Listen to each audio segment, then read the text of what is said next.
नमस्ते। माता जी एक बार हुता को एक संदर्भ में कहती हैं कि यदि मुझे धरती से बाहर जाना पड़ा, तुम सबके बीच में से जाना पड़ा, तो मैं यहाँ पे अपना प्रेम, लव और कॉन्शियसनेस, चेतना यहाँ छोड़ के जाऊँगी। तो अब देखा जाए तो वो उसके उसके बाद उसी में तो सब कुछ है। प्रेम के साथ ही रूपांतरणकारी शक्ति है माँ की। किंतु ये प्रेम जो भगवान का है, जो हम सबको आकर्षित करता है, ये कई तरह से प्रकट होता है। महाकाली भी वास्तव में दिव्य प्रेम की ही देवी है, किंतु वो प्रेम इतना इंटेंस है, इतना अतिशय है, इतनी उसमें तीव्रता है कि वो किसी प्रकार के अवरोध को स्वीकार नहीं करता है। हमारे और भगवान के बीच में वो बिल्कुल हमें तीव्र गति से खींचने के लिए या पुश करने के लिए वो प्रेम जागृत होता है। तो मनुष्य की दुर्बल हृदय उसको सहन नहीं कर पाता है। वो कहने लगता है, चीखने लगता है, माँ प्रेम तो ठीक है, लेकिन इतना ज़्यादा भी नहीं कि आप हर चीज़ से छुड़वा के हमें सीधा अपनी ओर खींच रही हो। तो महालक्ष्मी धीरे धीरे धीरे धीरे हमको अपने जीवन में वो दुर्बलता के माध्यम से भी, हमारी दुर्बलताएं क्या होती हैं, हम कई मोह पाशों से बंधे होते हैं, उन सब के अंदर वो धीरे धीरे प्रेम के रस का संचार करके हमें तैयार करती हैं। तो ये दोनों में एक मूलभूत अंतर है।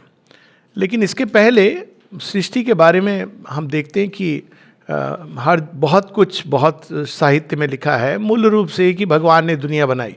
अब बनाई, फिर उसमें ये डिबेट होता है कि बना के वो 7वें दिन विश्राम कर रहे थे, फिर भारतवर्ष में कि वो उसके अंदर समा गए, और उसके साथ बहुत सारे प्रश्न उठते हैं। लेकिन क्या कोई तरीका है कि हम भगवान का दर्शन कर सकें इस संसार में? कुछ तो एक उपाय होगा। तो भगवान को अपने एब्सोल्यूट सेंस में तो हम जान नहीं सकते, क्योंकि वो अननोएबल है, लेकिन उनको हम अभिव्यक्ति के माध्यम से जान सकते हैं। और यहाँ पर बहुत सुंदर जो ये 4 ग्रेट पावर्स और रिस्पेक्ट्स का वर्णन है, वास्तव में ये हमको भगवान का एक दर्शन कराता है। तो यदि हम इस संसार को देखें तो हम देखते हैं कि इस संसार में एक चीज़ जो दिखती है वो है ज्ञान। कहीं ना कहीं वो एक प्रज्ञा जो छिपी हुई है हर चीज़ के अंदर। वो कैसे हर चीज़ को के अंदर वो एक ऑपरेटिंग सिस्टम की तरह कार्य कर रही है, जिसके कारण हर चीज़ को हम देखते हैं कि एक ऑर्डर है उसके अंदर। वो एक विजडम जो काम कर रही है हर चीज़ के अंदर, प्रज्ञा। और वो प्रज्ञा इतनी विशाल है कि वो छोटे से छोटे कण से लेके गैलेक्सीज तक, और उसके अंदर इतनी करुणा है कि छोटे से छोटे कीट पतंगे के लिए भी उस प्रज्ञा ने प्रावधान किया हुआ है। You don't know how it will survive, पर वो प्रावधान किया हुआ है। तो वो प्रज्ञा विशाल है, उसके अंदर एक करुणा का भाव है, और वो संसार का संतुलन बहुत सुंदर ढंग से बना के रखती हैं। तो वहाँ हम देखते हैं कि महेश्वरी ये संसार में हमें दिखाई देता है। वहीं दूसरी ओर संसार में जब हम देखें इस सृष्टि को, तो एक चीज़ माननी पड़ती है कि कोई अपार शक्ति है, और ऐसी शक्ति जो कभी कभी ऐसा लगता है जब हम इसको स्पेस की ओडिसी या इसकी यात्रा देखें तो लगता है वो सितारों के साथ खेल रही है।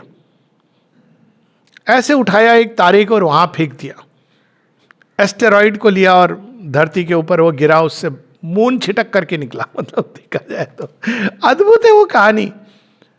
डायनासोर धरती पर प्रकोप मचा रहे और एक वन हैमर एंड फिनिश्ड। और वो ह्यूमन बींग्स में भी, ये मार्च ऑफ सिविलाइजेशन, ह्यूमन बींग्स में वो ज्ञान की प्यास, शक्ति की पुकार, उनके यंत्र भी बनते हैं मनुष्य। और हम देखते हैं कि कैसी शक्ति है जो एक महाशक्तिशाली साम्राज्य, जब उसका समय आ जाता है तो वो ऐसे गिरता है जैसे ताश का पत्ता रहा हो, और फिर भी हमारे अंदर विनम्रता नहीं आती। पर अगर हम देखें तो ऐसे गिर जाता है जैसे उसका तो कोई अस्तित्व ही नहीं था। कितनी ऐसे रामसेज, अगर हम देखें कितने हजारों वर्ष उन्होंने इजिप्ट में रूल किया, और उनको लोग भगवान मानते थे। लेकिन एक समय आया जब उन्होंने वो एक बड़े डेपोटिक राजा बन गए, एक डिक्टेटोरियल, खैर उस समय तो डिक्टेटर ही थे सभी, लेकिन अच्छे होते थे। लेकिन धीरे धीरे इनका डिजनरेशन हुआ। आज कोई पूछे कि रामसेस कौन थे, कुछ पता नहीं। ट्रोजन वार, ट्रॉय जैसा डेवलप्ड सिविलाइजेशन कोलैप्स कर गया, हस्तिनापुर, लंका, और ये तो चलता रहता, और वो जब कोलैप्स करता है तो एक काल की नई गति प्रारंभ होती है। तो कोई शक्ति है जो इतनी ट्रेमेंडस है, हमारे कल्पना के परे है, अघटन घटनपति ऐसी, वो महाकाली का दर्शन है। और फिर हम देखते हैं, लेकिन साथ ही संसार में अनडिनायबली, आप एक एटम के संरचना को देखो या गैलेक्सीज को देखो, तो एक सौंदर्य है, एक सौंदर्य बोध है इसके अंदर। ऐसे नहीं कि रैंडम इवेंट्स हो रहे हैं। आप कभी भी एक होता है, माँ एक एग्जाम्पल देती है, man made garden. Man made garden में क्या होगा, आप आर्टिफिशियली वो अजीब अजीब शक्लें दे करके आप काट छाट देते हो। लेकिन कभी वाइल्ड में जाके देखो, या इवन अमेजोन के जो क्लिप्स आते हैं, देयर इज रैंडमनेस जिसके अंदर एक ब्यूटी है, जिसमें चीज़ें इस तरह से हैं कि अगर उसका एक टोटलिटी देखा जाए तो उसके अंदर एक सौंदर्य है, अद्भुत सौंदर्य है। और ये सौंदर्य केवल सृष्टि की बनावट में नहीं है, गति के अंदर, और वही मनुष्य के अंदर भी अभिव्यक्त होना है। उस सौंदर्य के साथ ही हम लोगों को इस सृष्टि के अंदर एक प्रेम दिखता है जिसने सारी सृष्टि को बांध के रखा है।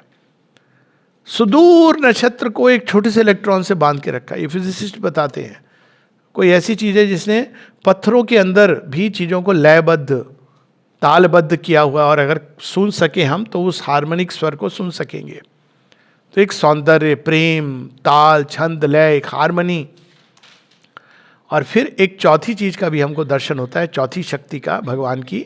और वो हम देखते हैं कि छोटे से छोटे ग्रास तृण के अंदर, अगर कभी हम लार्ज करके देखें, एक पत्ता जो होता है ना, उसकी जो प्रिंट्स होते हैं अद्भुत, उसके अंदर क्रिस्टल्स को अगर हम देखें, इतने डिटेल में चीज़ें वर्कआउट करती है, और वो एक पूर्णता के रूप में इस संसार को प्रकट करती हैं। तो ये श्री अरविंद हमें इसके द्वारा एक दर्शन करा रहे हैं। और मनुष्य का क्या है, मनुष्य अब तक तो स्पॉइल स्पोर्ट करता रहा है। फ्रैंकली, मनुष्य के आने के पहले इसमें कोई दो राय नहीं कि सृष्टि के अंदर ये बड़ा सामंजस्यपूर्ण खेल चल रहा था। लेकिन मनुष्य के आते ही कुछ होता है, a dim disturbing somewhat lives. एक और जगह जब वो बताते हैं सत्यवान कहाँ, द डेस्टाइन मीटिंग प्लेस, तो कहते हैं man the artificer had not yet कम, जो नेचर के बैलेंस को डिस्टर्ब कर देता है। और इसी को जेनेसिस में, बाइबल में फॉल कहा गया है कि अगर हम देखें मनुष्य के आने के पहले का जो संसार है, मनुष्य के बाद। लेकिन वो एक पैसेज है, माँ बताती हैं कि अब मनुष्य को इन सचेतन शक्तियों को अपने अंदर धारण करना है। कैसे धारण करेगा? पहले ज्ञान की प्यास होगी, फिर उसके अंदर ज्ञान स्वतः स्फूर्त अंतर्भास के रूप में प्रकट होगा, विजडम के रूप में प्रकट होगा, तो वो महेश्वरी की विभूति बन जाएगा। उनका काम मानव यंत्र के थ्रू होगा। फिर उसके बाद जब संसार में कालखंड का परिवर्तन होना है, तो ऐसे योद्धा, महायोद्धा या रिवोल्यूशनरी आइडियाज, कहते हैं ना, an idea that can change the life, तो ऐसे लोग आएंगे जो एक आइडिया के द्वारा या ऑफ कोर्स युद्ध के द्वार से वो इस संसार को पूरी तरह बदल सकते हैं। वो भी यंत्र होंगे, महाकाली के यंत्र होंगे। फिर ऐसे भी सौंदर्य, सामंजस्य और प्रेम, इसको भी धारण करने वाले मनुष्य जो इस सृष्टि के अंदर एक जॉय स्फुरित करते हैं, जिनके कारण लोग दुखी नहीं होते हैं, मतलब वो वापस मुस्कुराने लगते हैं। तो ऐसे भी यंत्र। और चौथा महासरस्वती, जो हर चीज़ को पूर्णता के साथ करने में लगे हैं, शिल्पकार और जितने भी कलाकार मूर्ति गढ़ने वाले या पेंटिंग, म्यूज़िक, इनके द्वारा जो जीवन में एक पूर्णता हर एस्पेक्ट में लाते हैं। तो ये चारों एस्पेक्ट के हम सबको पात्र बनना है। तो अब कैसे बनेंगे ये भी वो बता रहे हैं। अगर महेश्वरी का यंत्र बनना है तो बहुत विशालता होनी चाहिए। क्यों? क्योंकि शी इज़ वाइड। एक व्यक्ति जिसका माइंड बहुत नैरो है, वो तैयार नहीं है ज्ञान के लिए। बहुत विशाल होना है, बहुत विनम्र होना है, करुणा होनी है अपने मन के अंदर। कैसे? करुणा का बीज कहाँ है? जो वो समझता है। ये वो वाली करुणा नहीं है जो पिटी, कमज़ोर व्यक्ति की पिटी। वो करुणा है जो चीज़ों की गति को समझती है, वो एक्सेप्ट भी करती है, वो रिजेक्ट भी करती है, पनिशमेंट भी रेंडर करती है। ये भी हम लोगों ने पढ़ा था महेश्वरी का। Even her punishments is a grace. और उसी प्रकार से यदि महाकाली का यंत्र बनना है तो ट्रुथफुलनेस, सत्य, उसके साथ में स्ट्रेट फॉरवर्डनेस, टेढ़ा मेढ़ा घुमा के बात नहीं, ऐसा है वैसा है, मतलब टीवी डिबेट में कोई चांस नहीं है आपको।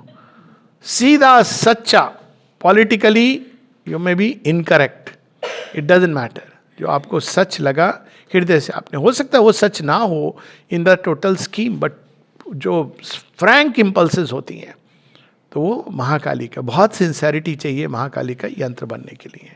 और महालक्ष्मी का वो अभी हम लोग आज पढ़ेंगे, महालक्ष्मी और महासरस्वती का। तो इस बैकग्राउंड के साथ हम लोग आगे बढ़े, page number 56। Maheshwari can appear to come and great and distant. तो ज्ञान के लिए तो ये आवश्यक है, जो व्यक्ति हृदय की भावनाओं से आंदोलित हो जाए, पैशन से ड्रिवन हो, जो शांत नहीं है, धीर नहीं है, वो ज्ञान नहीं प्राप्त कर सकता है। तो काम, डिस्टेंट, थोड़ा आपको चीज़ों से अलग हट के देखना होता है। और great, for the littleness of earthly nature to approach और कंटेन हर। उनको देख के लगता है पूजा का भाव आता है। Awesome, literally Maheshwari is awesome. माँ उनके बारे में कहती है अपने कन्वर्सेशन में, the great lady up there. उनका श्वेत प्रकाश बताती है उनके बारे में कि वो बचपन से ही उनके साथ थी। The great lady up there, जो शी इज़ ग्रेट। एक्चुअली उनको अप्रोच करना भी लगता है कि संभव, आसान नहीं है मनुष्य के लिए उस ज्ञान को अप्रोच करना। Mahakali too swift and formidable for its weakness to bear. Mahakali invoke करना तो आसान है, उसके बाद कांपने लगता है व्यक्ति। वो तो पहले ये दिखने लगते हैं कि तुम्हारे अंदर ये भी है, वो भी है, ये भी है, वो भी है, सारे दुर्गुण। और फिर वो कहती है एक झटके में कि साफ करूं माँ, तुम ही साफ हो जाओगे। तो Mahakali appears too formidable and swift. वो तत्क्षण करती हैं जो करती हैं। उनको आप ये नहीं कह सकते थोड़ा रुक जाइए जरा, मुझे, मेरी कमजोरी है ये माँ, थोड़ा सा मेरी दुर्बलता है, इसको भी थोड़ा समय और। She is not the kind, वो या तो करेंगी या गॉन, बट अगर आ गई तो करेंगी, उनको रोक नहीं सकते। आप चीख रहे हो, चिल्ला रहे हो, अरे माँ थोड़ा तो प्लीज स्पेयर मी, अगर वो आ गई और इंटरवीन किया उन्होंने, तो she will do what she has to do. तो ये महाकाली है। अब Mahalakshmi, but all turn with joy and longing to Mahalakshmi. Mahalakshmi हमारी दुर्बलताओं को स्वीकार करती हैं, लेकिन हमारे जो डिस्टॉर्शंस है ना, विकृतियाँ, उसको नहीं। क्रूडनेस और दुर्बलता में अंतर है। दुर्बलता एक ये होती है जहाँ पे आप, प्रेम है उसके अंदर एक दुर्बलता होना एक बात है, लेकिन प्रेम के अंदर क्रूडनेस होना, वल्गैरिटी होना, शुद्रता होना, वो एक अलग बात है। तो वो उसके साथ हमको स्वीकार करती है। For she throws the spell of the intoxicating sweetness of the divine. ये वर्ड स्वीटनेस सबसे ज़्यादा टाइम सावित्री में आता है, जहाँ तक मुझे स्मरण है। Latest I have not checked, मतलब जो मुझे स्मरण है। Sweetness of the divine, sweetness of thoughts turn to the divine, sweetness of feelings. और भगवान से जो जुड़ता जाता है उसका एक लक्षण ये होता है कि मधुराष्टकम मधुराष्टकम, मधुरम मधुरम मधुरम मधुरम, हसितम मधुरम हसितम मधुरम, पादव मधुरा मधुरम, सब कुछ उनका मधुर, क्योंकि वो मधुर हैं। वो हालांकि मतलब कृष्ण जी को देखो, देख के लगता नहीं है कि इन्होंने महाभारत रियली किया होगा। कोई डाउट करेगा रियली आपने किया था ये काला सिंह भवा, आप ही थे? वो स्माइल करेंगे। आप उसके बाद बोलो छोड़ो, जो भी किया था ये तो इतने मधुर है। तो ये जो दिव्यत्व का जो मधुर भाव है, और माता जी का तो खैर उदाहरण ही क्या, मधुर। तो जो भगवान के साथ जुड़ते हैं उनके अंदर अपने आप वो मधुरता उनके रक्त में आने लगती है, और इसलिए कई बार अट्रैक्टेड होते हैं उस मधुरता के प्रति ऐसे बीइंग्स, क्योंकि उनको पता चलता है कहीं ना कहीं महसूस, क्योंकि वो उस मधुरता को खोज रहे होते हैं। तो यहाँ पर intoxicating sweetness of the divine, ये ऐसी इंटॉक्सिकेटिंग स्वीटनेस है कि जिसने एक बार चख लिया प्रेम वटी का मधुआ पिलाई के, अपने रंग रंग लीनी तो उसे नैना मिला के, इट ऑटोमेटिकली हैपेंस. क्योंकि वो ऐसा इंटॉक्सिकेटिंग, जैसे कोई बार बार जाता है, एक बार उसको टेस्ट लग जाए इसका तो उसको ढूंढेगा ही ढूंढेगा, उसके बाद वो किसी मानव संबंध में सेटिस्फाई नहीं. क्यों? क्योंकि वो उस इंटॉक्सिकेटिंग स्पेल को ढूंढ रहा है जिसको उसने चख लिया है. और जब तक वो हर किसी के अंदर देख नहीं पाता है डिवाइन को, वो नहीं हो सकता है, because he has tested that wine of Ananda of the divine.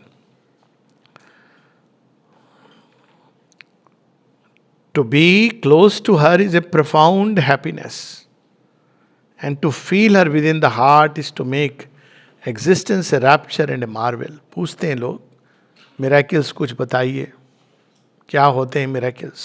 सुना है लूले लंगड़े ठीक होने लगते हैं. एक तो मैं बोलता हूँ कि जो चुप रहने वाले हैं वाचाल हो जाते हैं. मुंह कम करोति वाचालम. पर जो सबसे बड़ी चीज होती है, मैं कहता पता नहीं, खुशी लगने लगती है, वो एक जॉय आने लगता है. अब इतनी सारी चीजों के बाद जो आपको जॉय मिलना था वो ऐसे ही मिल जाता है. कई बार उसको वैल्यू नहीं करते हैं लोग. तो वो जो जॉय मिलता है, क्योंकि महालक्ष्मी एस्पेक्ट हमारे करीब आ जाता है. Grace and charm and tenderness flow out from her like light from the sun. Grace, हर चीज उनका एक एक मूवमेंट ग्रेसफुल है. इसीलिए एंशिएंट आर्य सभ्यता में हम देखते हैं कि दोनों साइड, एक और, अब देखिए श्री राम जी के अंदर एक उदाहरण ले लें. श्री राम तो महालक्ष्मी और महाकाली इन दोनों का उनके अंदर हम देखते हैं, और महेश्वरी एंड महालक्ष्मी. पर Mahalakshmi is very prominent in Shri Ram. Primarily Mahalakshmi की विभूति है. तो ज्ञान, वो पूरा 15 साल की आयु में जो वशिष्ठ ऋषि के साथ उनको जो ज्ञान मिलता है, वो लास्ट तक वो जहाँ जहाँ अप्लाई करते हैं, इट इज समथिंग अमेजिंग. वही श्री राम जब शत्रु सामने आता है तो भयभीत हो जाता है, कांपने लगता है. और वही श्री राम इतने टेंडरली पंचवटी में वर्णन है कि जब माता सीता को कहते हैं कि मेरी गोद में तुम सिर रख के सो जाओ, ये है श्री राम. इतने टेंडर, जब कोमल भाव की, जब सीता माता को किडनैप कर लेता है रावण, तो ढूंढ रहे हैं पत्ते के अंदर, पेड़ के अंदर, लता के अंदर, देखा है मेरी जानकी को, देखा है मेरी सीता को. वही श्री राम. ये टेंडरनेस जो उनकी है, वो महालक्ष्मी की विभूति है. ट्रेमेंडस पावर उनके प्रेम के कारण ही. देखिए आप, गणिका जामिल व्याध गीत गजाद खल तारे गना, जटाइयों को उठाते हैं, कहते हैं कि ये तो तुम तो मेरे पिता समान हो, तुम उनके मित्र थे. गीत के साथ वैसा व्यवहार करता है. शबरी, विभीषण आ जाते हैं, उनको सरेंडर करते हैं, तो सब लोग डाउट करते हैं कि ये तो एनिमी कैंप का है, दैत्य होगा, प्रेम करता है मुझसे. That is Shri Ram. रावण के हृदय में बाण नहीं चला रहे. क्यों? उसके हृदय में तो जानकी को याद करता है हर समय, तो हृदय में मैं कैसे मार सकता हूँ. ये है श्री राम. वो एस्पेक्ट उनका, जो करुणा प्रेम का जो एस्पेक्ट है. तो tenderness flow out from her like light from the sun, inevitable, natural, spontaneous. And wherever she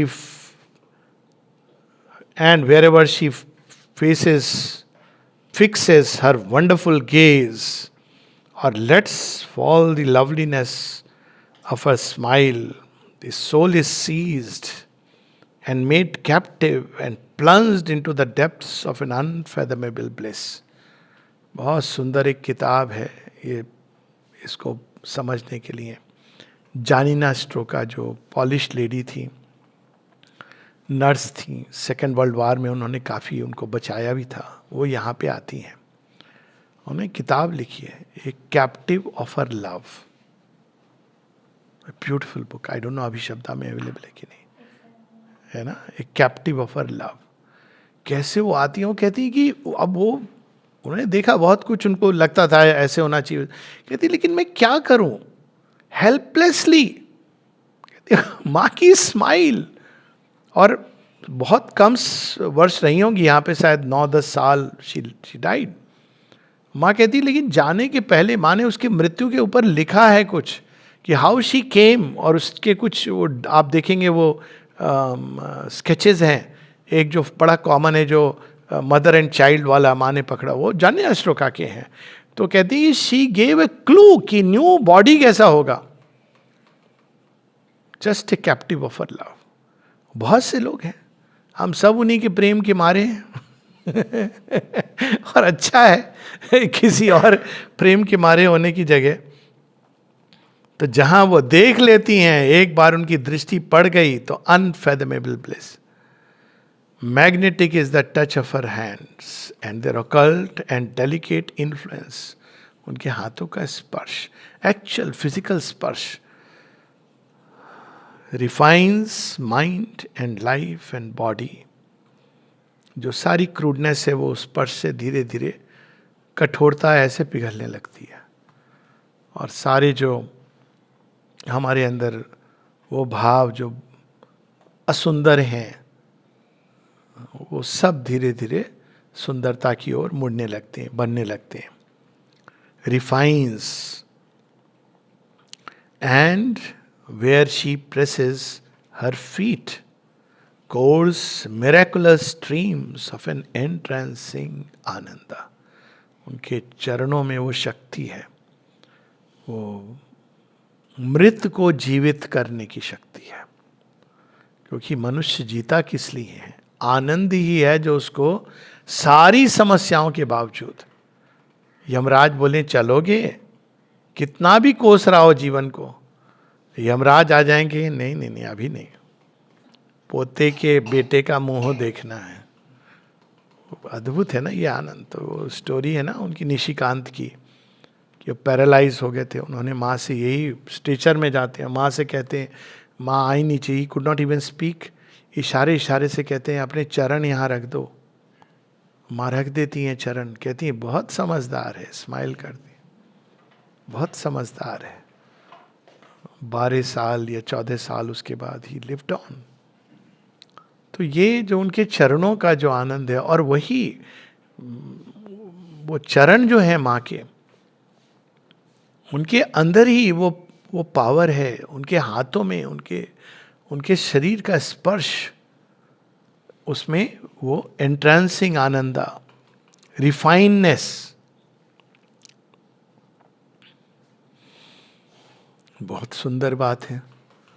फिर कैसे हम माँ को अपने साथ, महालक्ष्मी को हम कैसे प्रसन्न करें? क्या हम उनको सामने रख के पूजा करें?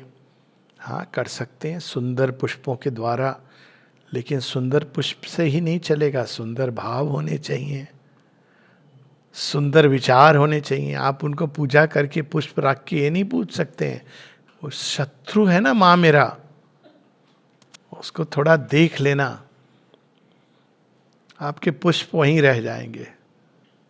उनकी पूजा कैसे होती है? ऐसे नहीं होती है जो हम लोग अभी दिवाली के दिन लक्ष्मी जी की पूजा करते हैं, कौड़ी फेंक कर, उसके बाद ताश की गड्डियाँ उठा के और नशा करके। हम लोग तो पूरे विधर्मी हो गए, अनार्य हो गए हैं, पता नहीं किसके कांटेक्ट में आके। ऑल सेड एंड डन, वो सब ठीक है, लेकिन जोर से लाउड नॉइजेस, गाने कैसी, ये महालक्ष्मी की पूजा है? वो होंगी भी तो चली जाएंगी, मतलब वो उनको तो सौंदर्य पसंद है।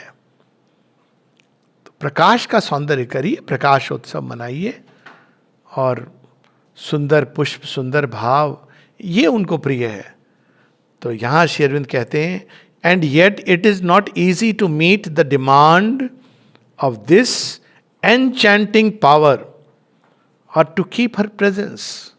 आसान नहीं है उनको प्रसन्न करना। कैसे प्रसन्न होती है? अब देखिए यहाँ श्री अरविंद ने सब चारों एस्पेक्ट्स की पूजा सब एक आंतरिक पूजा बना दी है। तंत्रों में ये 3 प्रकार की पूजा कही गई है। एक है जो बाह्य पूजा, जो बाहर से आप करते हैं, कर्मकांड वाली, और दूसरी एक मानसिक पूजा, और तीसरी जो देव भाव से, मतलब आप अपनी प्रकृति को ऐसा बना देते हैं कि भगवान प्रसन्न हो जाते हैं कि ये है मेरा सच्चा पुजारी।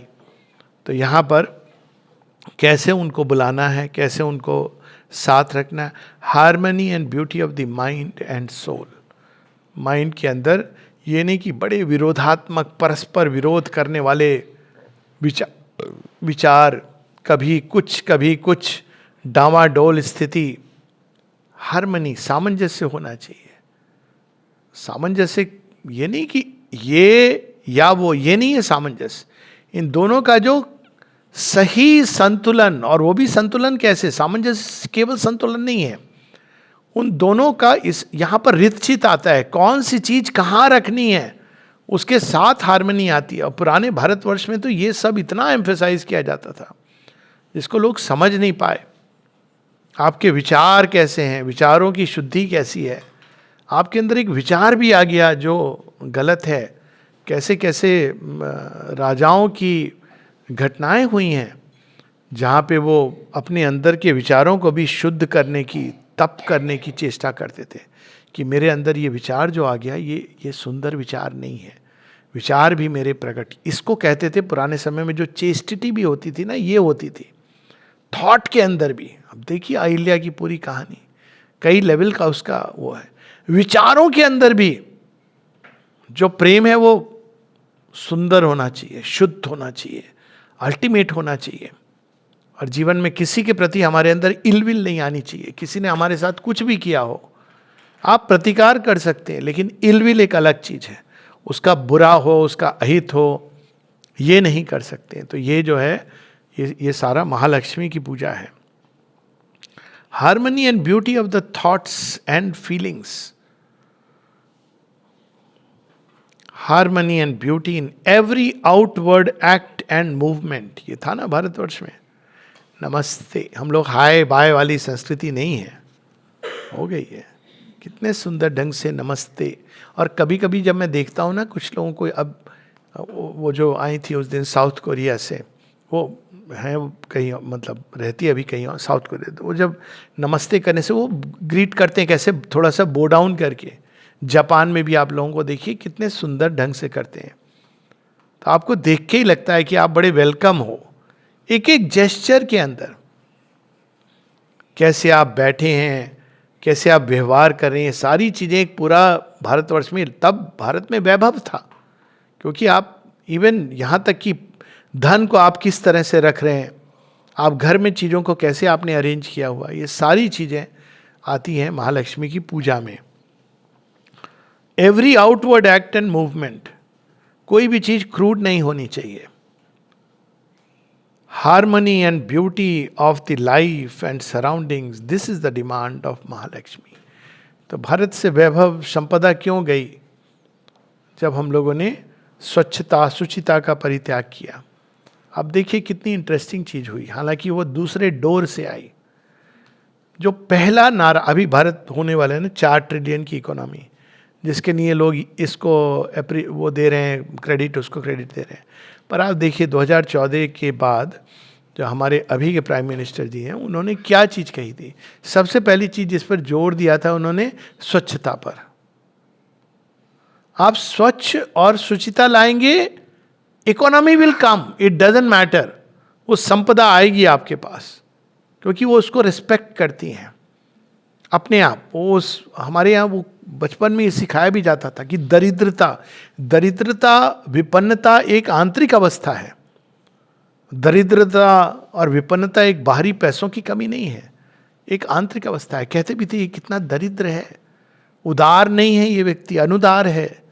जो अनुदार है वो दरिद्र है, जिसके अंदर जेब में पैसे हैं, आवश्यकता है लेकिन नहीं देगा, वो तमाम तरह के कैलकुलेशन करेगा। वहाँ महालक्ष्मी नहीं आती है, उनको तो उदार भाव पसंद है।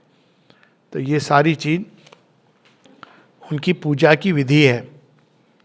अपने जीवन को और अपने चारों तरफ अपने हर एक जेस्चर को, एक्शन को सुंदर करना, शुद्ध और सुंदर। Where there is affinity to the rhythms of the secret world bliss and response to the call of the all beautiful and concord and unity and the glad flow of many lives turn toward the divine, in that atmosphere she consents to abide. और यही चीज़ आप देखें कि जैसे एक दुकानदार, एक business sense यही होती है जो इन बहुत सुंदर शब्द यूज किया है श्री अरविंद ने, affinity to the rhythms of the secret world bliss. आप देखेंगे एक बिजनेसमैन की जो एक ब्यूटी ये होती है, जो सच्चा वैश्य है, कि वो उसके अंदर एक नेचुरल एफिनिटी होती है जिसके द्वारा वो किसी का शत्रु नहीं होता है। उसके अंदर एक नेचुरल कुछ होता है कि वो सबको मित्रता के साथ ले चल सकता है। ये मैंने ऑब्जर्व किया है, और उसके कारण उसके अंदर वो रिदम्स, जिसके कारण उसके पास संपदा आती है। और आप दो तरह के शोरूम, माँ इसको एक कथा में भी बताती हैं, एक जहाँ सब कुछ ऐसे ही पड़ा हुआ है, किसी को पता नहीं कौन सी चीज़ कहाँ है, एक बड़ा सुंदर सा, आप किधर जाएंगे, आप वहाँ जाएंगे जहाँ वैसे भी अगर प्रैक्टिकली देखा जाए, जहाँ सौंदर्य है, जहाँ पे चीज़ें बड़ी सुंदर ढंग से, व्यवस्थित ढंग से रखी हैं। तो ये जो चीज़ होती है एफिनिटी, जहाँ glad lives turn toward the divine, जहाँ घर में कलह क्लेश नहीं है, वहाँ महालक्ष्मी आती है। जहाँ कलह क्लेश हो रहा है और लोग कहते नहीं दोष इसका दोष उसका, किसी का नहीं होता है। हर झगड़ा जो मैंने अब तो इसका मैं कह सकता हूँ एक्सपर्ट नॉट मतलब क्योंकि जिस जगह बैठा हूँ बहुत कुछ सुनता हूँ और देखता हूँ, इनवेरिएबली झगड़े छोटी छोटी चीज़ों को लेके होते हैं। और दूसरी दृष्टि से देखो तो कौन सी चीज़ें इतनी बड़ी है जिसके लिए लड़ाई की जाए। तो अक्सर मैं तो ये लिख के रखता था, 2 steps to regulating worry. First step, do not worry about small things. छोटी छोटी चीज़ों के लिए क्यों चिंता कर रहे हो, झगड़ा कर रहे हो। Second step, everything is a small thing. Divine की तरफ ले जाना, कोई मानव संबंध है, अगर हम इस भाव से जिए कि इस संबंध का आधार भगवान है, इस संबंध का लक्ष्य भगवान है, इस संबंध का पथ भगवान है, तो सुंदर बनता जाएगा। अगर इस संबंध का आधार ईगो है, मैं, मेरा परिवार, मेरा घराना, मेरा खानदान, मेरा सरनेम, और इस संबंध का लक्ष्य क्या है, मेरा नाम करेगा रोशन जग में, मेरा राज दुलारा, वो बेचारे को आते ही उसमें बर्डन कर दिया कि बच्चे का और कोई काम नहीं है, माता पिता का नाम रोशन करना है। भाई उसको अपना कुछ, आप इतने अंधकार में हो कि आपका नाम रोशन करने के लिए बच्चा चाहिए आपको। मतलब आपने जीवन में अंधकार ही अंधकार कमाया, कैसी ये अजीब सी एक स्थिति है। और रोशन भी कैसे करेगा, एक एनआरआई बन के। सोच की भी एक सीमा। अब फिर हम सोचते हैं कि महालक्ष्मी प्रसन्न हो जाए। तो अब जहाँ पे हम ये ग्लैड रिदम सारे जीवन भगवान की, और इसीलिए एक प्रैक्टिस होती थी जो बंद हो गई है भारतवर्ष में कई जगहों पे, और मुझे लगता है कि होनी चाहिए। हम लोग बचपन में, मैं तो उससे बड़ा हुआ हूँ, मेरे ख्याल से कई लोग, ये होती थी कि एक सामूहिक पूजा में, मोहल्ले की नहीं कह रहा हूँ, जहाँ माता पिता बच्चे और अगर उनके पेरेंट्स हैं मिल करके एक समय होता था जब बैठ के हम लोग भगवान को इन्वोक करते थे। और हमारे घर में था संध्या आरती, तो कहीं पर भी हैं हम आ करके ना साथ में, उस समय बच्चे थे, ध्यान आरती के बाद जो मिलेगा उस पर रहता था, प्रसाद पे, लेकिन कुछ अच्छा लगता था। और मुझे लगता है ये जो एक सामूहिक उत्सव जिसमें glad lives turn toward the divine, इसका रियल पर्पस फेस्टिवल्स का ये था। ये नहीं कि हम जो शोर शराबा ये करते हैं, कि ग्लैड लाइव्स, उस दिन एक दिन कि हम सब भगवान के प्रेम में एक हो रहे हैं। और अगर इसको सुंदरता से किया जाए तो बड़ी सुंदर बात है। ये और बात है कि अब हर चीज़ को हमने कमर्शियलाइज्ड और ये वो सब कर दिया है, पर एक जो सौंदर्य होता है, ग्लैड लाइव्स, कितने सारे फेस्टिवल इस तरह के हैं जो होते थे, जैसे बड़ा सुंदर लगता था राखी के दिन भाई बहन के घर और बहन भाई के घर। तो ये जो होता था इस तरह की जो भावनाएं, जिसके द्वारा मनुष्य के आत्मा में कहीं ना कहीं वो पोषित होता था महालक्ष्मी का प्रेम, और वो कहीं कभी ना कभी वो हृदय के सूक्ष्म भावों को, सुंदर भावों को, उस द्वार को खोलता था। तो ऐसे वातावरण में वो she consents to abide. But all that is ugly and mean and base, असुंदर इस केवल बाहर नहीं, मन के अंदर, मीन, शुद्धता, जिसमें केवल कैलकुलेशन जा रहा है, इससे दोस्ती करूंगा तो मेरा क्या फायदा होगा। बेस, जो बिल्कुल गिरा हुआ, निम्न प्रवृत्ति की चीज, जहां ये सब होता है। Poor, all that is poor and sordid and स्कॉलिड। माँ से किसी ने पूछा कि लेकिन कई तो रिच लोग ऐसे होते हैं, बोले हाँ बिल्कुल। तो किसने कहा कि उनके ऊपर महालक्ष्मी प्रसन्न है? उनके हृदय में देखो प्यार नहीं है, ईर्ष्या भरी हुई है, और मन बहुत ही नाना प्रकार के कष्ट से भरा हुआ है। लेकिन एक गरीब व्यक्ति है, लेकिन उसके अंदर अगर ये भाव हैं तो हृदय के अंदर प्रसन्न रहेगा। क्यों? महालक्ष्मी का वास है, उसके अंदर प्रेम रहेगा, माधुर्य रहेगा, तो उसको डायरेक्टली वो सब मिल जाएगा जो एक अमीर व्यक्ति ढूंढ रहा है पैसों से। और इसीलिए हमारे यहाँ ये मार्क्सिस्ट ये सब का कंसेप्ट ही नहीं है कि revolution flows with the barrel of the gun, और आप छीन लो पैसे। That is not the way. हमारे यहाँ तो बहुत सिंपल है, आप सुंदर भाव से जीवन जियोगे, अच्छे रहोगे, तो आपके अंदर भगवान देवताओं का वास होगा। देवताओं के वास से क्या होगा? आप प्रसन्न रहोगे। आप पैसों से क्या चाह रहे थे? आपके अंदर प्रेम रहेगा, तो आप इधर उधर कटोरा लेके नहीं कहोगे कि अरे वो मुझे नहीं समझता, ये मुझे प्रेम नहीं करता, नहीं कहोगे आप। आपके अंदर आनंद रहेगा, प्रेम रहेगा, ज्ञान रहेगा, तो जीवन कितना संतुष्ट रहेगा। तो हमारा तरीका ये था। न्याय अलग है, न्याय इज ए डिफरेंट थिंग। ये न्याय की डिमांड नहीं है, न्याय एक बिल्कुल अलग चीज होती है। आपके साथ किसी ने अन्याय किया है, वो एक अलग डायमेंशन है ऑल टुगेदर। लेकिन वो रिच से छीनो बंदूक दिखा करके, ये जो है ये एक मार्क्सिस्ट आइडियोलॉजी। वो और बात है कि सच्चा जो रिच है उससे महालक्ष्मी की क्या अपेक्षा होगी कि वो उस धन को सुंदर काम के लिए उपयोग में लाए। वो केवल संग्रह करके फोर्ब्स लिस्ट में नाम लाने के लिए ना लाए। तो वो महालक्ष्मी के पात्र बनते हैं, और जो महालक्ष्मी के पात्र बनते हैं, रिच या पुअर, उनका हृदय प्रसन्न रहता है सदैव, क्योंकि उनके अंदर उदार भाव है। और जिनके अंदर मीन भाव है, जिनकी चेष्टाएं इस तरह की हो गई हैं, where there is affinity to the rhythms of the secret world bliss.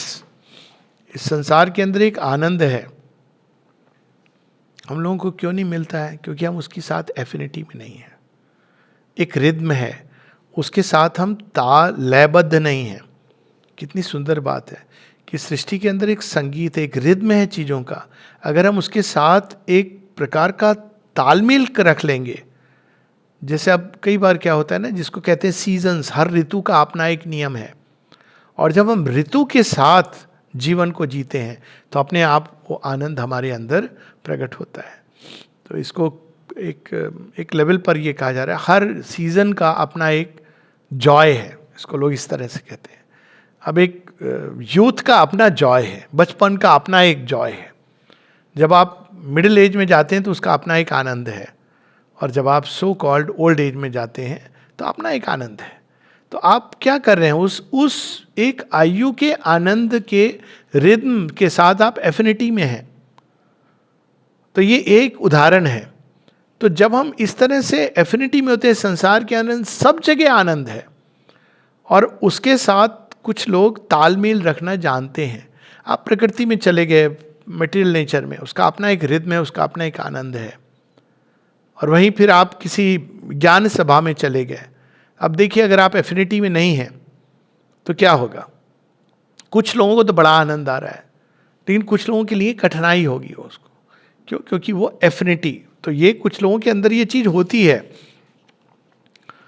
वो कहीं भी जाते हैं उनको वो जॉय अनुभव होता है, वो उस एफिनिटी के कारण उन चीजों के साथ जुड़ जाते हैं। यही तो सामंजस्य का एक आधार है। मनुष्यों के बीच में बड़ा कॉमन है। कुछ लोग होते हैं कहीं चले गए, बिल्कुल अनजान जगह ले जाइए, अनजान लोग हैं, वो उसके अंदर भी उनको एक जॉय, एक प्रेम, एक अपनापन वो ढूंढ लेंगे।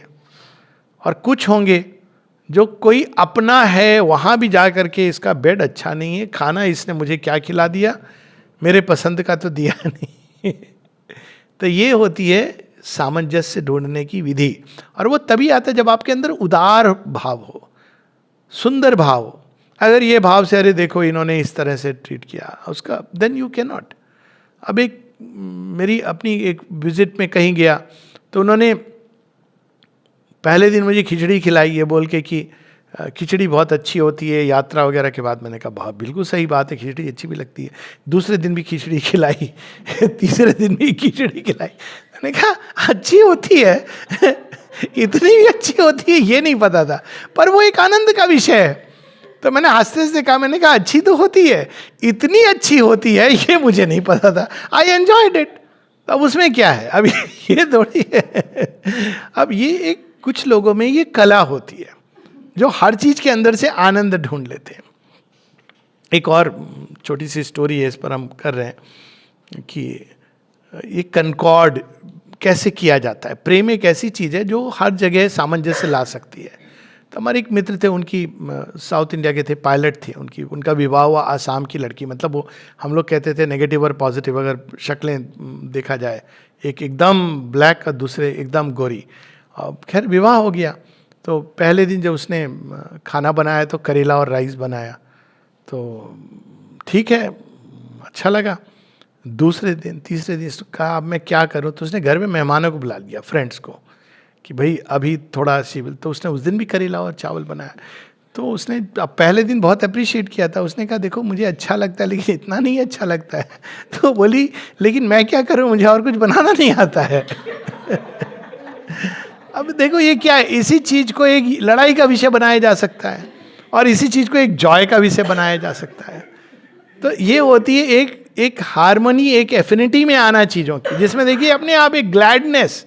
माँ ने कई बार इस तरह से, वो एक बार अपने अष्ट सखियों के साथ माँ खेल खेल रही, इतने में एक रसगुल्ला, तो उन्होंने कहा सब लोगों को कि एक एक रसगुल्ला, तो इतने पवित्र दा आ रहे हैं।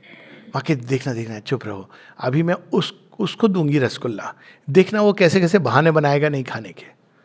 तो जैसे ही आते हैं तो माँ कहती हैं will you have this rasgulla? अब वो no mother, this mother, okay mother ना भी। अब ये जो होती है ना एक जॉय, जो मृदुहास, एक स्वीटनेस ऑफ द डिवाइन, जो हम देखते हैं कई जगह, जैसे अमृत दा का जो संबंध था प्रेम का, कि माँ व्हाट इज द, किसी ने पूछा, माँ ने पूछा Amrit what is the relation between art and the divine? Amrit da ने कहा माँ वेरी ब्यूटिफुल, वेरी ब्यूटिफुल। अब देखिए सत्य भी बोला, सौंदर्य की उपासना है, वेरी ब्यूटिफुल। और देखिएगा कि एक बार उनसे पूछा माँ ने, अमृत हाउ फार इज, तुम डिवाइन कितनी दूर है हमसे? वो बढ़ते चले गए, माँ के पास पहुंच के बोले माँ 15 कदम। ये जो एक जॉय का एक एस्पेक्ट है ना, जो आप देखेंगे जो महालक्ष्मी के एस्पेक्ट पे खुले होते हैं उनके अंदर स्वतः होता है, और जो नहीं है वो बहुत सीरियस होते हैं, हर जगह सीरियस होते हैं। तो ये उसका हम लोगों ने rhythm, affinities, but all that is ugly and mean and base, all that is poor and sordid and squalid, all that is brutal and coarse repels her advent.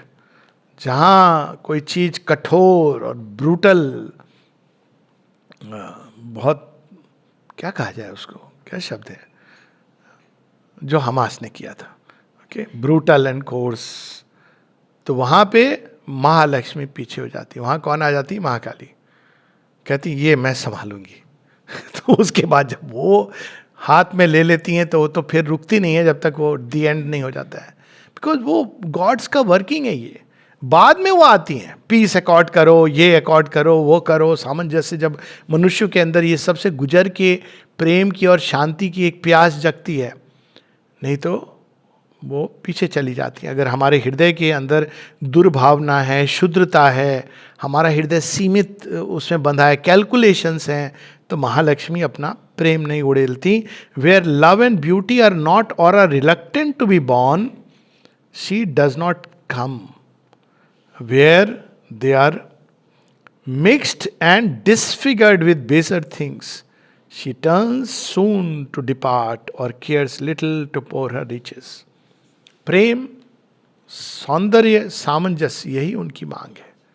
और ये सौंदर्य, वाणी का सौंदर्य, भाषा में बहुत, देखिए कितना हम लोगों ने ये सब विज्ञान डेवलप किया था। भाषा का सौंदर्य, सत्य तो बोलो लेकिन प्रिय बोलो।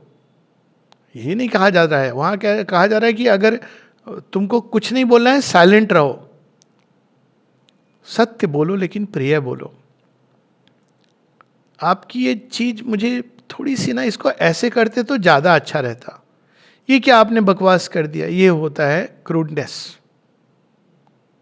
और उसी चीज़ को जब हम सुंदर ढंग से, माँ कैसे सबको करेक्ट करती थी, बड़े सुंदर ढंग से, बहुत ज़्यादा तो नहीं करती थी, बहुत फ्रीडम दे रखी थी उन्होंने, लेकिन ये जो एस्पेक्ट होता है वो इम्पॉर्टेंट है.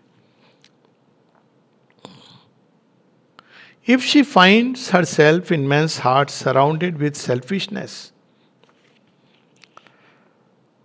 and hatred and jealousy and malignance and envy and strife, सबको ट्रांसलेट कर सकते हैं, खासकर स्वार्थ, घृणा, ईर्ष्या, दुर्भावना, नीचा एक दूसरे की, एक प्रतिस्पर्धा जिसके अंदर हम एक दूसरे को नीचा दिखाने का प्रयास कर रहे हैं, ट्रेचरी एंड ग्रीड, धोखा, छल, ग्रीड, लालच, एंड इनग्रैटिट्यूड, जो कृतज्ञता का अभाव. वे चीजें जब इस सीक्रेट चैलिस, हृदय को श्री अरविंद बता रहे हैं सीक्रेट चैलिस, क्यों? इसमें प्रेम बटी का जो होता है ना वाइन, वो यहाँ पर रहता है. In the secret chalice are mixed in the secret chalice if grossness of passion and unrefined desire degrade devotion. भगवान के पास जा रहे हैं, ऐसी सी साधनाएं होती हैं, पद्धतियाँ, जहाँ पे अनरिफाइंड डिज़ायर, हम जा रहे हैं भगवान को ये देखें हमारी ये मन्नत पूरी हो जाएगी, ये करने से वो हो जाएगा, खूब सारे हम पैसे दे देंगे तो हमारा काम हो जाएगा. और इसका तो मैंने बड़े विकृत विकृत रूप देखे. और एक बार बस मुझे स्मरण है, एक मंदिर था जिसमें जाके किसी ने हनुमान जी को एक तो सिंगछो के अंदर रखा था. सिंगछे मतलब वो, अब भाई हनुमान जी हैं, लेकिन पता नहीं क्यों उन्होंने एक कमरा था जिसके अंदर थे और इधर उधर वो लोग. मैंने कहा क्यों ऐसे रखा आपने महाबली को? कहते नहीं नहीं वो जाके लोग ना टच करने लगते. मैंने कहा ठीक है, लेकिन ये कोई तरीका है? और उसमें भी जाकर लोग क्या करते थे, वो पैसे निकाल के फेंकते थे कि वहां तक पहुंच जाए. हनुमान जी अगर बाहर निकल गए ना, तो मैं तो कहता था आप कैसे, मतलब आपकी करुणा को बारंबार प्रणाम. मतलब वहां तो आपने डायलॉग दे दिया, मैं फेंके हुए पैसे नहीं लेता. अब हनुमान जी पैसों का क्या करेंगे? हनुमान जी को भक्ति का दान दो ना, हृदय दो, अपना प्रस्तुत करो अपने आप को उसके लिए. लेकिन लोग इस तरह से करते हैं और वो सोचते हैं हनुमान जी बड़े प्रसन्न होंगे.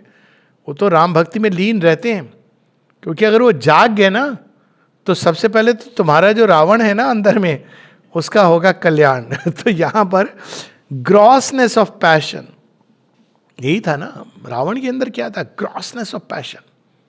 सारी सोने की लंका जल गई. आज के अगर लेफ्टिस्ट होते तो वो बोलते ये क्या, रावण ने इतना सा तो काम किया था, पूंछ जलाई थी, उसके लिए पूरी लंका जला दी, बहुत अत्याचार किया लंकन्स के ऊपर.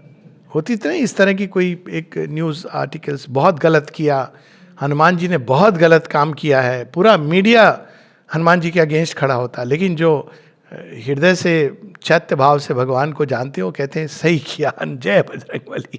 क्योंकि वो कहीं ना कहीं जानते हैं कि ये जो नगरी खड़ी हुई थी वो किस चीज के ऊपर खड़ी थी, वो तो फॉल्सहुड के ऊपर खड़ी हुई थी.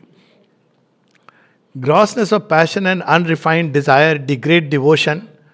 इन such hearts the gracious and beautiful goddess will not linger. तो क्या होगा उनके जाने से? हो सकता है हमारी पॉकेट में पैसा होगा, पर हमारा दिल खाली हो जाएगा. इससे बड़ी विपन्नता कुछ नहीं है कि हृदय के अंदर प्रेम ना हो. हृदय कठोर हो गया तो आपके पास वो मिदास टच वाली स्टोरी है, सोना ही सोना है, लेकिन आपका सोना खत्म हो गया, सो नहीं पाएंगे आप, क्योंकि आपका हृदय हर समय एक पीड़ा का अनुभव करेगा. सब कुछ है लेकिन आप नहीं खुश रह पाओगे. मैंने देखे ऐसे लोग, सब कुछ है, मतलब कृतज्ञता से भरा होना चाहिए, लेकिन दे आर अनहैप्पी. क्यों? महालक्ष्मी थोड़ा पीछे चली गई हैं.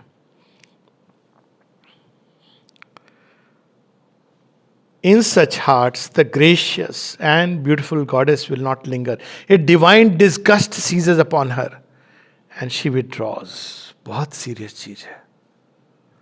बात ये नहीं कि पैसे आपके पास नहीं आएंगे, it doesn't matter.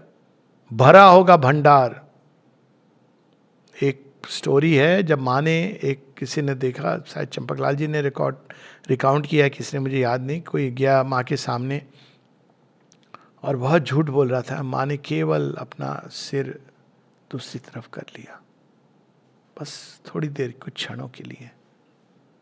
Just imagine what it means. Divine disgust, इतना झूठ बोल रहे हो तुम। ये होता है टर्निंग अवे। और जहां वो टर्न अवे करती हैं तो हृदय एकदम रिक्त, शून्य, सब कुछ है, लेकिन हृदय के अंदर जॉय नहीं है, प्रेम नहीं है। तो ये बहुत बड़ी बात है कि she steps back. A divine disgust seizes upon her and she withdraws, for she is not one who insists or strives. वो जबरदस्ती नहीं करती हैं। और veiling her face, she waits for this bitter and poisonous devil stuff to be rejected and disappear before she will found a new and happy influence. इसीलिए कहा गया है प्रेम में जबरदस्ती नहीं हो सकती है। ये प्रेम का अपमान है, क्योंकि प्रेम की देवी स्वयं फोर्स नहीं करती हैं, अपने प्रेम को भी फोर्स नहीं करती हैं। You can not do that. प्रेम के साथ हठ नहीं होता है, प्रेम के साथ आत्मानुदान होता है। वो जेस्चर उनको प्रिय लगता है। प्रेम करते हो, अच्छा, give yourself, don't calculate. प्रेम करते हो और ये कह रहे हो वो मुझे प्रेम नहीं करता है, दैट इज नॉट लव। वो तो एक shop man's heart, Shri Aurobindo एक जगह लिखते हैं ना कि ये इस तरह का प्रेम जो एक शॉप मैन्स हार्ट, कि मैंने ये दिया, तुमने ये दिया, इसका जो हिसाब किताब, वो प्रेम नहीं होता है। तो यहाँ उसका वर्णन है कि फिर वो पीछे चली जाती हैं और तब क्या होता है, वो प्रतीक्षा करती हैं जब तक हमारे अंदर से वो बिटर स्टफ निकल जाए। वो कैसे निकलेगा, हो सकता है महाकाली करें कुछ, ये सब जगहों पर तो वही करती हैं। हो सकता है ज्ञान की देवी महेश्वरी, उसको कुछ ज्ञान का प्रकाश आए अंदर, तो ये तो तभी संभव है। Aesthetic barrenness and harshness are not pleasing to her. ये भी भारतवर्ष के जो पतन का कारण, हमने सन्यासी को, बाहर के सन्यासी को, त्याग की बात श्री कृष्ण करते हैं, लेकिन हमने जब से सन्यासी को बना दिया ना सिर पे, अब ये तो मैं बहुत ही स्ट्रांगली बोलता हूं, please don't give money to sannyasis. वो सन्यासी हैं तो सन्यासी जैसे रहने दो। उन्होंने एक पथ चुना है जहां वो संसार से दूर जाके, और we should let them be, कोई प्रॉब्लम नहीं है, ये उनका पथ है। लेकिन सन्यास का रास्ता और साथ में ये मिक्स नहीं करना है। वो अच्छी बात है, आपने रिस्पेक्ट किया, यू कैन बी देयर। सन्यास किस तरह का, एस्थेटिक बैरननेस, जमीन में सो जाना। यहां भी थे कोई, वो मैट के ऊपर नीचे पत्थर रख के, ये सब उनको पसंद नहीं है। मैं भोजन नहीं खाऊंगा, आप नियम से खाओ, सीमित खाओ। खूब सारा व्रत उपवास करूंगा। ऐसे भी एक सन्यासी थे जो एक बस लाठी लेके घूमते थे, आधी धोती पहन के, वो इस पर बड़ा अपने को महान समझते थे और देश को डुबा डाला उन्होंने। और हम लोग भी ऐसे हैं जो उनको पिताजी पिताजी कहने। मतलब ये भारत की ये सभ्यता है ही नहीं, ये भारत है। भारत में आप एक उदाहरण ले लो, आप महाभारत रामायण में एक उदाहरण ले लो इस तरह का। रामचंद्र जी वन जाते हैं, लेकिन उस सन्यास में भी वो वाली का वध करते हैं, रावण से लड़ते हैं। ये कौन सा सन्यास कहां से आ गया? और इनको हमने, कृष्ण जी को देख लो, त्याग की पराकाष्ठा है सारे, द्रौपदी, माता Sita, but they are strong characters. वही नहीं लाठी लेकर के सब जगह धमकाने चले गए और हट करने लगे, मेरी बात मानो नहीं तो सर तन से जुदा कर दूंगा, या जो भी। मतलब दिस इज नॉट, ये कैसे हम लोग कितने सच में कितने गिर गए। और ये आवश्यक है ये सब एम्फेसाइज करना, ताकि भारत फिर से जगे। जब तक हम इस तरह के फॉल्स अनार्य आइडियल्स की पूजा करते रहेंगे, तब तक भारतवर्ष उस ऊंचाई तक नहीं पहुंच सकता जो उसने एक आर्य सभ्यता के समय प्राप्त की थी। ये हमारा आदर्श है ही नहीं. एसेटिक बैरननेस,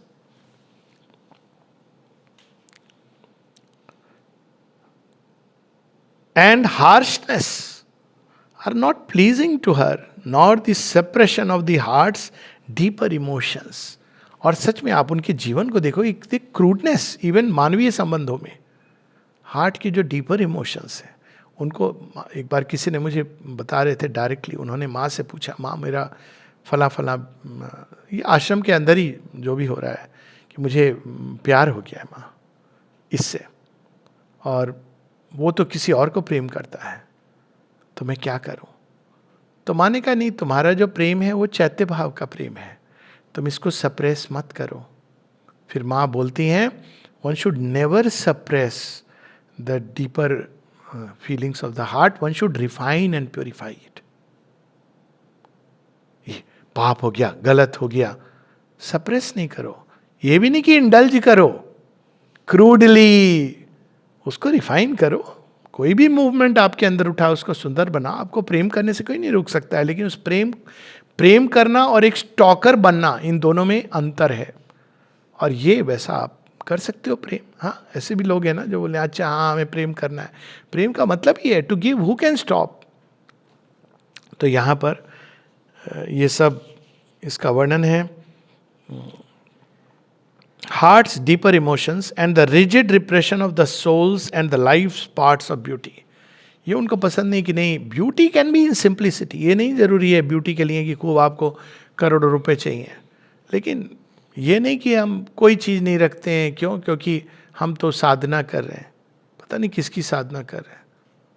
वो राष्ट्रपिता की साधना कर रहे हैं कि हम बकरी का दूध पिएंगे खाली.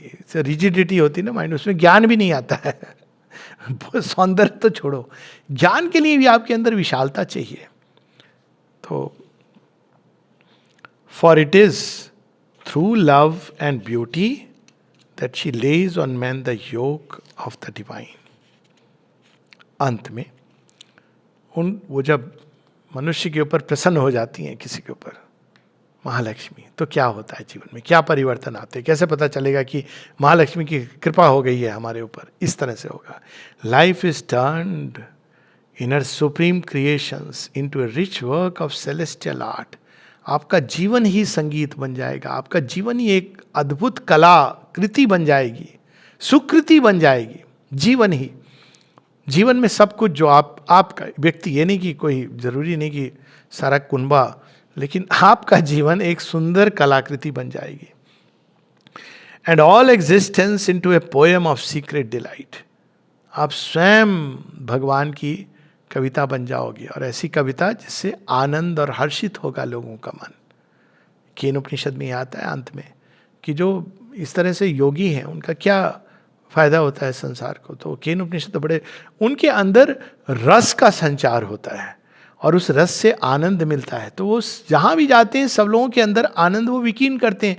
तो जो अल्टीमेटली आप प्राप्त करने की चेष्टा कर रहे हो, वो ऑटोमेटिकली वो एक हब बन जाते हैं, एक पात्र बन जाते हैं, सेक्रेट चेलिस, जिसके अंदर प्रेम और आनंद भरा हुआ है. तो ये होता है. The world's riches is not just money. Money भी आएगा उनके पास, लेकिन मनी के साथ और बहुत कुछ, कितने सुंदर सुंदर सद्गुण, सद्भावनाएं, ये सब उनके पास अंदर, अपने आप अंदर से ही उनको जेस्चर, पोस्चर, सब चीज़ों के अंदर सौंदर्य आने लगेगा, वाणी उसमें माधुर्य आने लगेगा. World's riches are brought together and concerted for a supreme order. Concerted यानी वो सारी चीज़ें अपने आप आके एक व्यवस्था में आएंगी. And even the simplest and commonest things are made wonderful by her intuition of unity and the breath of her spirit. छोटी से छोटी चीज ऐसी जगह होगी, इंट्यूशन. माँ के बगल में वो गणेश जी और वो रहते थे, दो आई थिंक गणेश जी रहते थे. फिर वो किसी ने ला के उनको नारायण की मूर्ति भी दी. गणेश जी मतलब गणेश जी की मूर्ति, लेकिन तो उनके लिए तो एवरीथिंग वाज लिविंग. तो जब नारायण जी को दिया तो उनके मन में आया कि अब मैं कैसे, अब देखिए हम लोग कैसे रखेंगे. हमने पूजा घर में रख दिया, माता जी तो राजराजेश्वरी, लेकिन वो कैसे कर रही हैं. वो कहती है नारायण को तो बुरा लग जाएगा, he is a great God, तो मैं गणेश जी के बगल में रख दूंगी तो उनको तो अच्छा नहीं लगेगा कि भाई मेरे बगल में कैसे रख दिया है। तो माँ उनको अच्छे से एक अपने रुमाल के ऊपर उनको बात करके कि देखो ये भी मेरे बच्चे हैं, आई नो, मैं जानती हूँ तुम एक महान देवता हो, लेकिन ये मेरे बच्चे हैं, साथ में रहना। अब देखिए अंतर हो गया ना, कितने कॉन्शियसली उन्होंने डील किया। एक एक चीज के साथ, छोटी से छोटी रुमाल पैबंद लग के यूज कर रही हैं, और किसी ने ला के माँ अब ये हैंकी छोड़ो, नया रहा हैंकी ले लो। माँ कहती लेकिन पता है इसने मेरी बहुत सेवा की है। एक उनकी प्रार्थना है while arranging small little things, घर में छोटी छोटी चीज़ों को। और आप उनके कलेक्शन को देखिए तो अब पता चलता है कि कैसे उन्होंने कितने प्रेम से उन चीज़ों को स्पर्श किया है, टच किया है, उपयोग किया है। एक एक चीज का उसके अंदर उनकी छाप है उस प्रेम की। इसलिए जिसके अंदर वो जागृत होती हैं उसके साथ ऐसा, admitted to the heart she lifts wisdom to the pinnacles of wonder. ज्ञान को वो आनंद की ओर ले जाती हैं, जहां ज्ञान शांत हो जाता है। क्यों? क्योंकि वो तो अंत में, ज्ञान का अंत क्या है? आनंद है, रसो वैसा। तो वंडर, हर चीज के अंदर वंडर। वंडर बड़ा इंटरेस्टिंग है, उसको पता चल रहा है अरे भगवान ऐसे कार्य कर रहे हैं, वंडर। लोग कह रहे हैं यहां विभीषिका हो रही है, अरे काली, वंडर। वो देखने लगता है तो into pinnacles of wonder and reveals to it the mystic secrets of the ecstasy that surpasses all knowledge. ज्ञान के परे क्या है? वही प्रॉब्लम हुई ना वेदांत, इनकी ज्ञान अंत है, जबकि वेदांत में ये है ज्ञान के परे आनंद है, रसो वैसा। वहां पे ज्ञान शांत हो जाता है, वो सेवा में लग जाता है उस आनंद की। श्री अरविंद तो सावित्री में glory and fall of life में डिस्क्राइब भी करते हैं।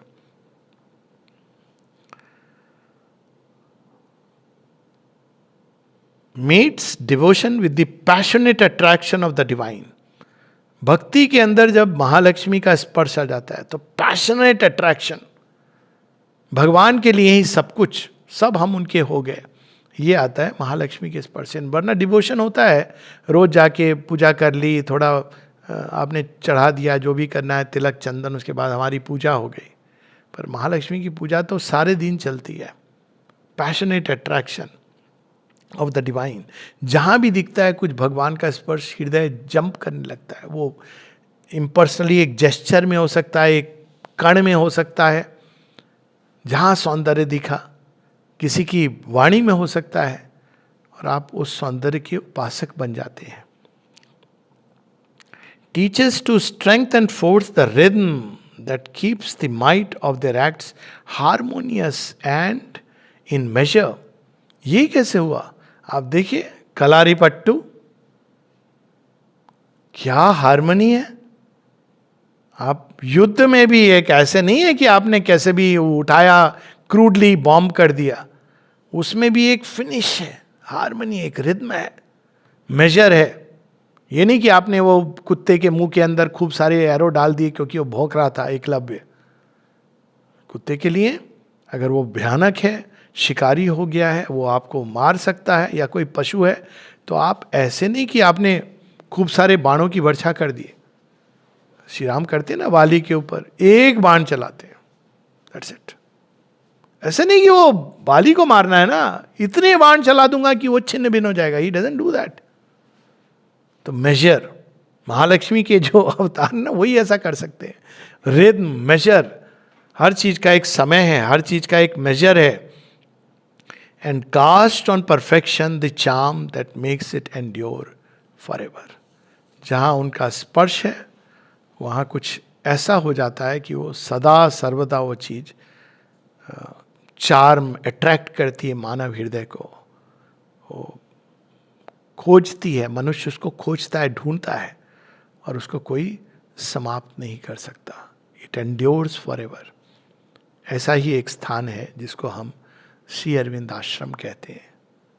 श्री अरविंद आश्रम एक इंस्टीट्यूशन नहीं है, मतलब वो एक मोस्ट अनइम्पॉर्टेंट एस्पेक्ट है।